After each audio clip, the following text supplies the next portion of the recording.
الحمد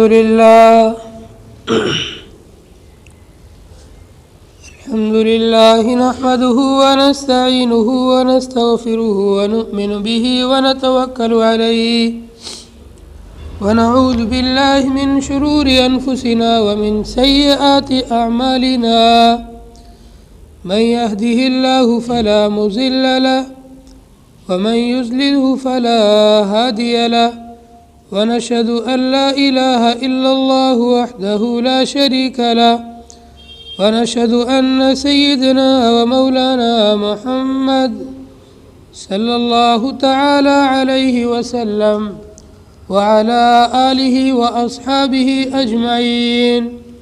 أما بعد، قال الله تبارك وتعالى في كتابه المجيد: أعوذ بالله من الشيطان الرجيم، بسم الله الرحمن الرحيم.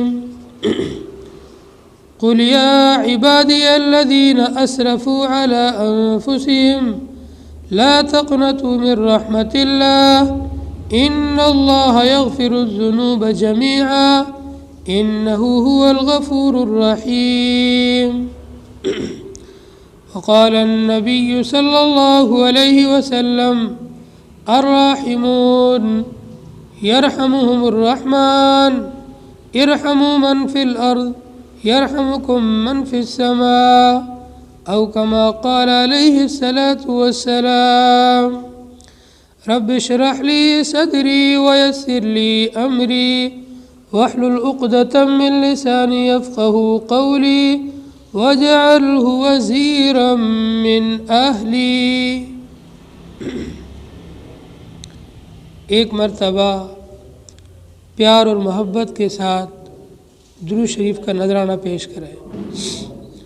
اللہم صلی علی سیدنا و شفیعنا و سندنا و مولانا محمد وبارک وسلم کما تحب و ترضى عدد ما تحب و ترضى.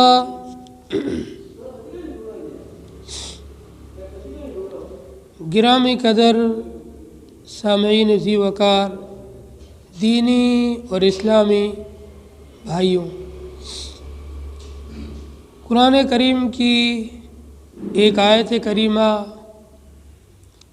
اور جناب نبی کریم صلی اللہ علیہ وسلم کی ایک پیاری سی حدیث پڑھی گئی ہے.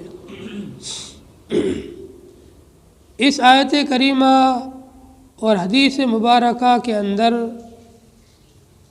اللہ تبارک و تعالیٰ کی رحمت سے پر امید ہونے کو کہا گیا ہے اور اللہ تعالیٰ کی رحمت سے نا امید اور مایوس ہونے سے منع کیا گیا ہے. ایک مسلمان اور ایک ایمان والا ہر حال کے اندر اللہ تعالیٰ سے پر امید ہوتا ہے. ایمان والا کسی بھی حال کے اندر نا امید نہیں ہوتا ہے. نا امیدی اسلام کے اندر سخت منع ہے. کتنے بھی برے حالات ہو، کتنا بھی بڑا نقصان ہو گیا ہو، کیسے ہی مخالف حالات ہو، کچھ بھی ہو جائے، لیکن نا امیدی اسلام کے اندر نہیں ہے. امید سے رہنا ہے، اللہ پر یقین سے رہنا ہے.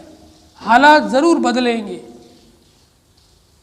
جب بھی بہت زیادہ جب تاریکی چھا جاتی ہے، اندھیرا چھا جاتا ہے، تو اس اندھیرے کے بعد اجالا ہوتا ہے. جب بہت زیادہ مخالفت ہونے لگتی ہے تو اس مخالفت کے بعد ہی انسان کو عزتیں اور ترقیاں ملتی ہے. یہ قدرت کا قانون ہے. آپ دنیا کی تاریخ اٹھا کر دیکھ لیں، جس قوم پر حالات نہیں آئے ہیں وہ قوم ترقی پر بھی نہیں آئی ہے. حالات کا مقابلہ کرنے کے بعد قومیں عروج تک پہنچتی ہے، بلندیوں تک پہنچتی ہے. اس لیے ایمان والوں کو قرآن میں یہ سمجھایا جا رہا ہے، ان کی یہ تربیت کی جا رہی ہے اور ان کا یہ ایمان بنایا جا رہا ہے، اور اچھی طریقے سے ان کو اس کی ٹریننگ دی جا رہی ہے کہ کسی بھی حال کے اندر بس نا امید نہیں ہونا ہے، اللہ پر یقین، اللہ پر توکل، اللہ پر بھروسہ رکھنا ہے، وہ اللہ ان حالات کو ضرور تبدیل کرے گا، خوشیوں کے دن بھی لائے گا، اچھے دن بھی آئیں گے، اور ایسے عزت والے دن آئیں گے جس میں سکون اور راحت کی سانس لے سکیں گے۔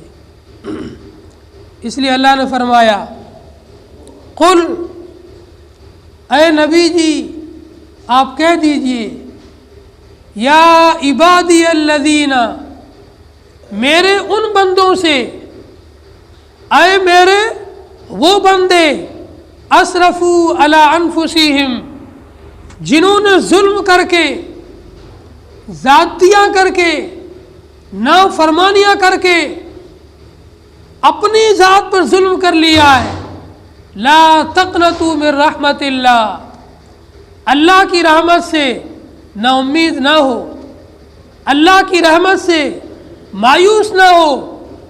کیوں؟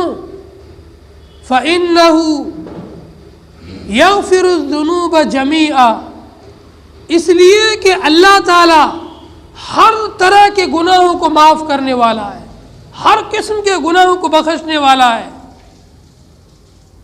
اِنَّهُ هُوَ الْغَفُورُ الرَّحِيمُ، بے شک اللہ تعالی بڑا بخشنے والا اور بہت رحم والا ہے۔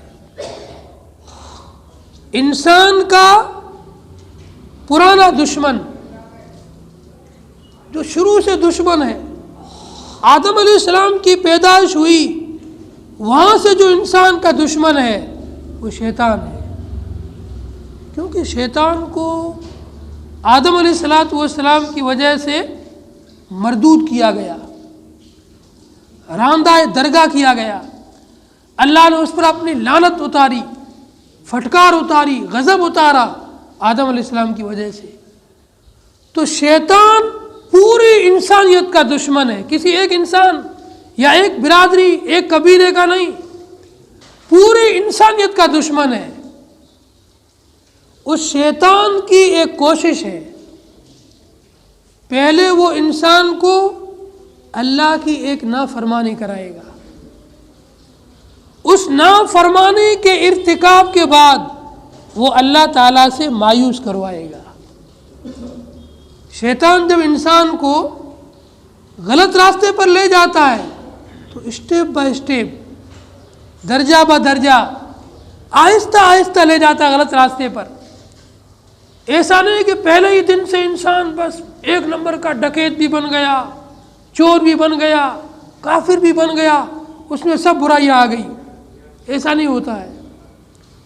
پہلے دن انسان کو وہ ایک کوئی گناہ، چھوٹا موٹا گناہ کروائے گا، پھر کہے گا تجھ سے گناہ تو ہو گیا ہے، اب تجھے جنت تو ملنے والی ہے نہیں، تیری آخرت تو برباد ہو ہی گئی ہے، اب کرتا ہی جائیے کام۔ اس طریقے سے وہ انسان کو نافرمانی کروانے کے بعد اللہ تعالیٰ سے مایوس کر دیتا ہے، اور انسان سوچتا ہے میں نے تو اتنی ساری نمازیں چھوڑ دی، 35 سال کا ہو گیا، میں 40 سال کا ہو گیا، 50 سال کا ہو گیا، میں نے تو 10-15 سال تک بالغ ہونے کے بعد نماز پڑھی ہی نہیں، اب نماز پڑھنے کا کیا فائدہ، اتنی ساری نمازیں چھوٹ گئی ہے، ان کا میں حساب دے ہی نہیں پاؤں گا، اب میں نماز پڑھوں گا تو بھی میری بخشش ہونے والی نہیں ہے۔ ایسے کر کے شیطان انسان کو اللہ تعالیٰ سے نا امید اور اللہ تعالیٰ سے مایوس کر دیتا ہے۔ پھر یہ مایوس انسان نیکی کے قریب بھی نہیں آتا ہے، جبکہ اللہ فرماتا ہے قل، اے نبی جی آپ کہہ دیجئے، لا تیأسوا من رحمت اللہ، اللہ کی رحمت سے نا امید مت ہو جاؤ۔ تم نے کتنے بھی گناہ کر لیے، اتنی ساری نمازیں تمہاری چھوٹ گئی، تم سے چوری بھی ہو گئی، زنا بھی ہو گیا، جھوٹ بھی بولا، رشوتیں بھی کھائی، اور بھی کئی گناہ کیے، پھر بھی لا تیأسوا من رحمت اللہ، اللہ کی رحمت سے نا امید نہ ہو جاؤ۔ کیوں؟ فَإِنَّهُ لَا يَيْأَسُ مِن رَحْمَتِ اللَّهِ إِلَّا الْقَوْمُ الْكَافِرُونَ، اس لیے کہ اللہ کی رحمت سے وہی لوگ نا امید ہوتے ہیں، مایوس ہوتے ہیں جو منکر اور کافر ہوتے ہیں۔ اللہ تعالیٰ شرک کے علاوہ ہر گناہ کو معاف کر دے گا، کتنے ہی بڑے گناہ کیے ہو۔ حدیث قدسی ہے، حدیث قدسی اس حدیث کو کہا جاتا ہے جس میں نبی علیہ الصلوۃ والسلام کسی بات کو اللہ کی طرف منسوب کر کے بیان کرے کہ اللہ نے یوں فرمایا ہے۔ حدیث قدسی کے اندر نبی علیہ الصلوۃ والسلام ارشاد فرماتے ہیں کہ اللہ تعالیٰ فرماتے ہیں میرے وہ بندے جو مجھ سے نا امید نہیں ہوئے، مجھ سے مایوس نہیں ہوئے، ان سے کئی طرح کے گناہ ہو گئے، اور اتنے گناہ ہوئے، اتنے گناہ ہوئے، ان گناہوں سے ساتوں زمین اور ساتوں آسمان بھر جائیں گے، لیکن پھر بھی وہ مجھ سے نا امید نہیں ہے، مجھ سے مایوس نہیں ہے، تو میں ان سے اپنی دوہری رحمت کے ساتھ ملوں گا اور ان کے سب گناہوں کو معاف کر دوں گا۔ بخاری شریف کی حدیث ہے کہ میرے وہ بندے جو مایوس نہیں ہوئے، نا امید نہیں ہوئے، ان سے اتنے گناہ ہوئے، ان گناہوں سے زمین و آسمان بھر گئے، میں ان سے جب ملوں گا ڈبل رحمت کے ساتھ ملوں گا، ان کے سب گناہوں کو معاف کر دوں گا۔ شرط یہ ہے اس میں شرک کا گناہ نہیں ہونا چاہیے۔ اگر شرک والا گناہ ہے تو یہ گناہ معاف نہیں ہے۔ اس کے علاوہ کتنے بھی بڑے بڑے گناہ ہو، تمام گناہوں کو اللہ تعالیٰ معاف کر دیں گے۔ اس لیے ایمان والوں کو کسی بھی حال کے اندر بالکل نا امید نہیں ہونا ہے۔ ایک حدیث میں آتا ہے، یہ بھی حدیث قدسی ہے، اللہ فرماتے ہیں انا بظن عبدی بی، میں اپنے بندے کے یقین، اس کے ارادے اور اس کے گمان کے ساتھ فیصلے کرتا ہوں۔ جیسا میرے بندے کا گمان ہوگا، جیسا میرے بندے کا یقین ہوگا، اور جیسا میرے بندے کا میرے بارے میں خیال ہوگا، میں فیصلے بھی ویسے کر دوں گا۔ جب میرا بندہ میرے بارے میں اچھا گمان رکھے گا کہ نہیں میں اللہ کی رحمت سے نا امید نہیں ہوں، حالات بدلیں گے، اللہ کی رحمت مجھ پر آئے گی، میرا کاروبار اچھا چلے گا، میری آخرت اچھی بنے گی، میری اولاد سکسیس ہوگی، سب چیز میں جب یہ اچھی سوچ، مثبت سوچ رکھے گا، جب پوزیٹو سوچ رکھے گا اور مثبت سوچے گا، پھر اللہ تعالیٰ کے جو فیصلے ہوں گے وہ بھی ایسے مثبت والے فیصلے ہوں گے۔ اور انسان مایوس ہو جائے، میرا تو کاروبار چلتا ہی نہیں ہے، میں نے کئی قسم کے کاروبار شروع کر کے دیکھ لیے، ہر جگہ پہ لوس ہی لوس میں چلا جا رہا ہوں، اللہ کی رحمت سے نا امید ہو کر بیٹھ جائے۔ جب اس نے اللہ سے یہ نا امیدی والا گمان رکھا، اللہ کی رحمت سے یہ مایوس ہو کے بیٹھ گیا، پھر اللہ کی طرف سے جو فیصلے ہوتے ہیں وہ فیصلے بھی مایوسی والے ہوتے ہیں۔ اس لیے ایک ایمان والے کو پر امید رہنا چاہیے، پر عزم رہنا چاہیے، اللہ کی رحمت سے بالکل مایوس نہیں ہونا چاہیے۔ اب اللہ تعالیٰ کی رحمت سے مایوس کرنے والے اسباب کون کون سے ہیں؟ اللہ کی رحمت سے مایوس تو ہونا ہی نہیں ہے۔ قرآن کی 2 آیات بتلائی، نبی کی 2 حدیث بتلائی۔ اب یہ اسباب کون کون سے ہیں جن کی وجہ سے انسان اللہ سے نا امید ہو جاتا ہے، اللہ تعالیٰ سے مایوس ہو جاتا ہے؟ ان کے اسباب یہ ہیں۔ سب سے پہلا سبب علم کی کمی، جہالت. جب انسان کے اندر علم کی کمی ہوتی ہے، یہ علم کی کمی انسان کو لے ڈوبتی ہے. اس کو نہ اللہ تعالیٰ کے بارے میں کچھ پتہ ہے، نہ انبیاء کے بارے میں کچھ پتہ ہے، نہ اسلامی تاریخ کے بارے میں کچھ پتہ ہے، نہ قرآن و حدیث کے بارے میں کچھ پتہ ہے. تھوڑا سا اس کو دنیاوی نقصان پہنچے گا اور یہ مایوس ہو کر بیٹھ جائے گا. کتنے ہی لوگوں کو دیکھا، تھوڑا سا کاروبار میں نقصان ہوا، بس ہاتھ مل کر کے نا امید ہو کر کے ہار مان کر کے بیٹھ گئے اور وہ ہمیشہ کے لیے ہار گئے. اور کتنے ہی لوگ ایسے ہیں جو علم میں پختہ تھے، جو ایمان میں یقین میں پختہ تھے، ان کو بڑے بڑے حادثے پہنچے، بڑا بڑا نقصان پہنچے، لیکن یقین میں اور علم میں پختہ تھے تو ان حادثات کا مقابلہ کر کے دوبارہ کھڑے ہوئے اور جتنا نقصان ہوا تھا اس سے ڈبل کما کر کے یہ جیت گئے.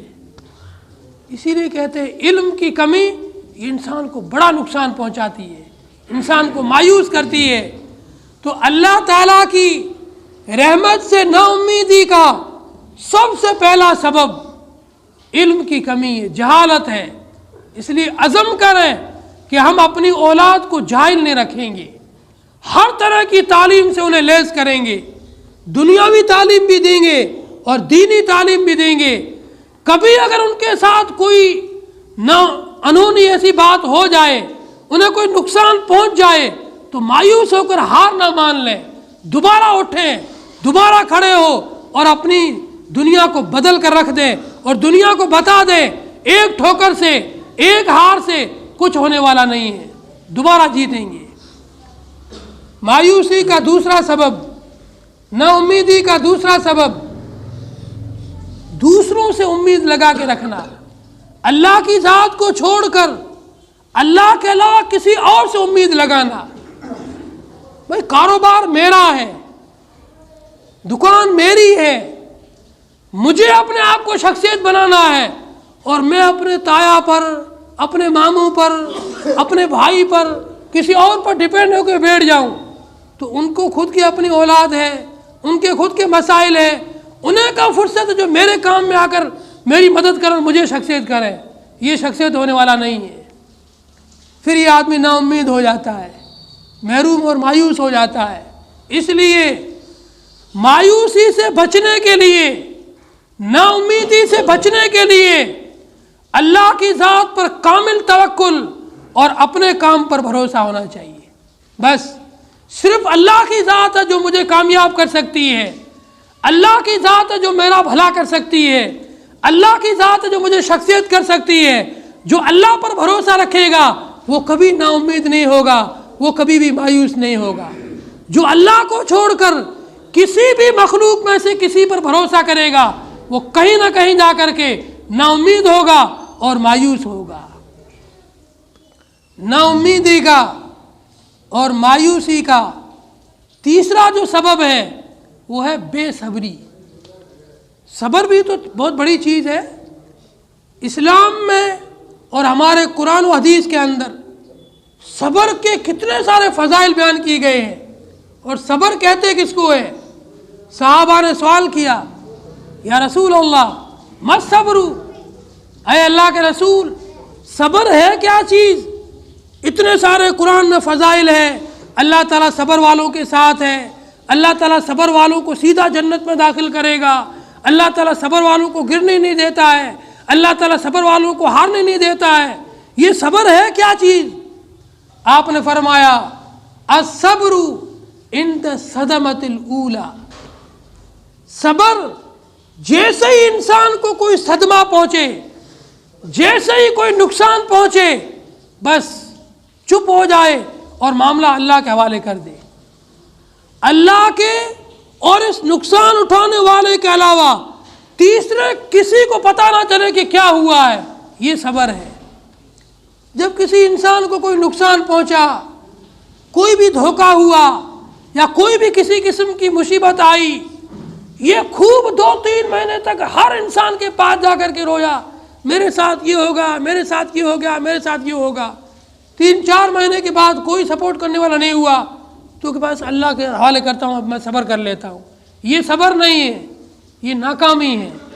کوشش تو خوب کی، خوب لوگوں سے مدد طلب کی، لیکن کہیں سے کوئی سپورٹ نہیں آئی تو ہار کر بیٹھ گئے. یہ صبر بھی گیا اور کامیابی بھی گئی. صبر کہتے ہیں اند صدمۃ الاولی. اولا عربی کے اندر کہتے ہیں پہلی بار، اور صدمہ بولتے ہیں نقصان اور صدمے کو. جیسے ہی صدمہ اور نقصان پہنچے فوراً انسان معاملہ اللہ کے حوالے کر کے پھر چپ ہو جاوے. پھر اپنے جو دنیاوی اعتبار سے کوشش ہوتی ہے وہ کوشش جاری رکھ سکتا ہے، لیکن اس پر گلا شکوے کرنا، رونا دھونا یہ منع ہے. تو بے صبری یہ بھی انسان کے لیے مایوسی کا اور نا امیدی کا سبب ہے. اس لیے ایمان والا اللہ پر توکل کرتا ہے، ایمان والا صبر والا ہوتا ہے، اور ایمان والا مصائب کے وقت میں، مصیبتوں کے وقت میں، پریشانیوں کے وقت میں صبر سے کام لینے والا ہوتا ہے. کسی کے جوان بیٹے کی موت ہو گئی، کسی کا کاروبار میں لاس ہو گیا، کسی کا اور کوئی نقصان ہو گیا، ان تمام موقعوں پر اللہ پر توکل رکھیں، اللہ پر بھروسہ رکھیں، صبر رکھیں، اللہ کی ذات سے امید رکھیں. اللہ تعالیٰ اس سے کئی گنا بہتر بدلہ دے گا، وہ بدلہ دینے والا ہے. حضرت موسیٰ علیہ السلام کے واقعے کے اندر ایک موقع پر موسیٰ علیہ السلام نے جو کہا تھا، اے اللہ جو علم آپ نے حضرت خضر کو دیا ہے وہ علم میں جاننا چاہتا ہوں. اللہ نے فرمایا تو صبر نہیں کر پائے گا، تیرا بس کی بات نہیں ہے، صبر بہت مشکل چیز ہے. جب انبیاء بھی صبر کے مسئلے میں جا کر کے پھسل جاتے ہیں تو عام انسانوں کی کیا حیثیت ہے. اللہ نے فرمایا صبر نہیں کر پائے گا، کہ نہیں اللہ میری بہت دل کی تڑپ ہے کہ میں اس علم کو دیکھوں. کیسا علم ہے جس کی آپ نے تعریف کی ہے کہ اے موسیٰ میں نے تجھ سے بھی زیادہ بڑا ہوا ایسا خضر کو علم دیا ہے جو تیرے پاس بھی نہیں ہے. جب موسیٰ علیہ السلام نے زیادہ ہی اپنی خواہش کا اظہار کیا تو اللہ نے فرمایا فلاں دریا کے کنارے پر تمہیں وہ ملے گا خضر، وہاں جا کے مل لے اور اس سے جا کے وہ علم جان لے کیسا علم ہے. جب موسیٰ علیہ السلام خضر کے پاس پہنچے ہیں تو حضرت خضر نے پہلے معذرت کر دی کہ موسیٰ آپ بڑے اونچے درجے کے آدمی ہو، آپ کلیم اللہ ہو، اللہ سے باتیں کرنے والے ہو، لیکن مجھے جو اللہ نے علم دیا ہے یہ ایسا علم ہے آپ صبر نہیں کر پاؤ گے، آپ برداشت نہیں کر پاؤ گے. اس لیے میں معذرت کرتا ہوں کہ آپ میرے ساتھ سفر نہ کریں، آپ صبر نہیں کر پائیں گے. موسیٰ علیہ السلام نے کہا نہیں میں آپ کے ساتھ رہنا چاہتا ہوں، میں آپ کے ساتھ سفر کروں گا، میں یہ علم جاننا چاہتا ہوں. حضرت خضر نے شرط لگا دی، ایک شرط پر تمہیں اپنے ساتھ رکھوں گا اور یہ علم سکھاؤں گا. شرط یہ ہے کہ میں کچھ بھی کروں بس خاموش رہ کر کے تمہیں دیکھنا ہے، بولو گے کچھ نہیں. اگر کچھ بھی بولے اور اعتراض کیا پھر ساتھ نہیں رکھوں گا، چھوڑ دوں گا، تو الگ کر دوں گا. حضرت موسیٰ علیہ السلام خضر کے ساتھ روانہ ہوئے. پہلی بستی میں جا کر پہنچے تو ان بستی والوں نے کھانے پینے کا ہی نہیں پوچھا. وہاں پر ایک دیوار گر رہی تھی، اس کو خضر نے ٹھیک کر دیا. موسیٰ علیہ السلام بڑے غصے ہوئے، آپ کیسے آدمی ہو، ایسے بدتمیز بستی والے جنہوں نے کھانے پینے کا نہیں پوچھا اور ان کا اتنا بڑا آپ نے کام فری میں کر دیا. ان سے بدلہ لیتے کچھ اپنے کھاتے پیتے کہ میں نے کہا تھا نا آپ صبر نہیں کر پاؤ گے، خاموش ہو جاؤ. پھر آگے چلے، بچے کچھ میدان میں کھیل لیتے، ایک بچے کو پکڑ کے قتل کر دیا. پھر موسیٰ علیہ السلام بول پڑے یہ آپ نے کیا کیا، ایک بے گناہ بچے کا قتل کیا. تو خضر نے کہا کہ دیکھو آپ میرے ساتھ صبر نہیں کر پاؤ گے. پھر بتلایا کہ وہ میں نے دیوار صحیح اس لیے کی، پوری بستی والے سب بدماش ہیں لیکن ایک اس میں نیک آدمی تھا، وہ مر گیا اور اپنے یتیم چھوٹے چھوٹے بچوں کو چھوڑ کے گیا ہے. وہ اپنا پورا مال اور خزانہ دیوار کے نیچے چھپا کے گیا ہے. مجھے اس کا علم ہے، اللہ نے مجھے یہ علم دیا ہے، آپ کو یہ علم نہیں دیا ہے. میں نے دیوار اس لیے ٹھیک کی، اگر یہ دیوار گر جاتی تو گاؤں والے اس کا خزانہ بچوں یتیم بچوں کا لوٹ لیتے. یتیم بچوں کی میں نے مدد کی ہے. موسیٰ علیہ السلام کہنے بالکل ٹھیک آپ نے کیا. یہ جو بچہ جسے میں نے قتل کیا ہے، اس کی پیشانی پہ میں نے لکھا ہوا دیکھا، کافر لکھا ہوا تھا، اور اللہ نے مجھے بتلایا الہام کے ذریعے سے کہ یہ بچہ بڑا ہو کر کے بڑا فتنہ پھیلائے گا اور اپنے ماں باپ کو ایمان سے ہٹا کر کے کفر پر لے جائے گا، آپ اس کو قتل کر دو، میں اس کے بدلے میں ان کو ایسی اولاد دوں گا جو ہدایت اور ایمان پھیلنے کا ذریعہ بنیں گے۔ تو یہ صبر بڑی چیز ہوتی ہے، انسان صبر کر نہیں پاتا ہے، صبر نہ کرنے کی وجہ سے مایوس ہو جاتا ہے، نا امید ہو جاتا ہے، اور نا امیدی اسلام کے اندر کفر کے برابر ہے۔ اللہ تعالیٰ سے دعا ہے اللہ تعالیٰ ہم تمام کو پر امید اور ایمان اور یقین کی دولت نصیب فرمائے، نا امیدی سے ہم سب کی حفاظت فرمائے۔ جن لوگوں کی سنت باقی ہو سنتیں پڑھ لیں۔